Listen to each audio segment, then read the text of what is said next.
ایک چھوٹے سے شہر میں ایک ضعیف جوڑا رہتا تھا، احمد اور فاطمہ۔ ان کا ایک ہی بیٹا تھا، ریحان، جو ان کی زندگی کی ساری خوشیاں اور دعاؤں کا مرکز تھا۔ احمد نے ساری عمر مزدوری کر کے اپنے بیٹے کو پڑھایا، پالا اور جوان کیا۔ فاطمہ نے ہر رات اس کے لیے دعائیں کیں، کبھی اپنے لیے کچھ نہ مانگا۔ ریحان کی شادی ہوئی اور اس کی بیوی صبا شروع میں تو بہت اچھی لگتی تھی، لیکن جیسے جیسے وقت گزرا، صبا کے دل میں غرور اور نفرت نے گھر کر لیا۔ اسے ریحان کے ماں باپ کا گھر میں ہونا بوجھ لگنے لگا۔ وہ چاہتی تھی کہ ریحان صرف اس کا ہو، اس کی ہر بات مانے اور باقی رشتے نظر انداز کرے۔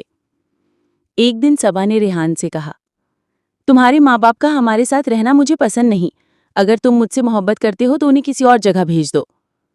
ریحان نے پہلے انکار کیا، لیکن آہستہ آہستہ صبا کے الفاظ اس کے دل میں بیٹھنے لگے، اور پھر ایک دن وہ لمحہ آ گیا جس کا تصور بھی کبھی احمد اور فاطمہ نے کیا ہی نہیں تھا۔ ریحان نے کہا، امی ابو، آپ لوگ اب بوڑھے ہو گئے ہیں، گاؤں چلے جائیں، وہاں آرام کریں، یہاں ہمارے لیے جگہ کم ہے۔ فاطمہ کی آنکھوں میں آنسو بھر آئے۔ بیٹا، ہم نے تو یہ گھر تمہارے لیے بنایا تھا، ہمیں کبھی یہ دن دیکھنا پڑے گا سوچا بھی نہیں تھا۔ احمد نے خاموشی سے فاطمہ کا ہاتھ تھاما اور کہا، چلو فاطمہ، بیٹا بڑا ہو گیا ہے، ہمیں اب اس کی خوشی میں خوش ہونا چاہیے۔ وہ دونوں بغیر کچھ کہے آنکھوں میں آنسو دل میں درد لیے گھر سے نکل گئے۔ کچھ مہینے بعد ریحان اور صبا کی زندگی میں سکون نہیں تھا۔ ہر وقت گھر میں بے چینی، جھگڑے اور تناؤ رہنے لگا۔ صبا کے مزاج میں چڑچڑا پن آ گیا اور ریحان کو احساس ہونے لگا کہ اس نے ماں باپ کو نکال کر شاید اپنی زندگی کی سب سے بڑی غلطی کی ہے۔ ایک رات ریحان نے خواب میں اپنی ماں کو دیکھا، جو کسی مسجد کے باہر چادر اوڑھے بیٹھی تھی اور ہاتھ اٹھا کر دعا کر رہی تھی۔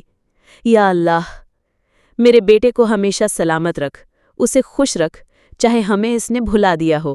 ریحان کی آنکھ کھل گئی، وہ پسینے میں بھیگا ہوا تھا، دل جیسے کسی بوجھ تلے دب گیا ہو۔ صبح ہوتے ہی وہ گاؤں کی طرف دوڑا۔ جب وہاں پہنچا تو دیکھا احمد بیمار تھے اور فاطمہ ان کی خدمت کر رہی تھیں۔ کمر جھک گئی تھی، چہرہ مرجھا گیا تھا، لیکن بیٹے کو دیکھتے ہی مسکرا اٹھیں۔ ریحان ماں کے قدموں میں گر گیا۔ ماں مجھے معاف کر دو، میں بہت برا بیٹا نکلا۔ فاطمہ نے آنسو پوچھے اور کہا، بیٹا ماں کبھی ناراض نہیں ہوتی، تو ہی۔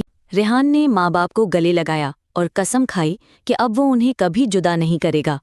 سبق: ماں باپ جنت کا دروازہ ہیں، اگر وہ ناراض ہوں تو دنیا میں سکون اور آخرت میں کامیابی ممکن نہیں۔ ان کا دل نہ دکھاؤ، کیونکہ ان کی دعا ہی تمہیں مصیبتوں سے بچاتی ہے۔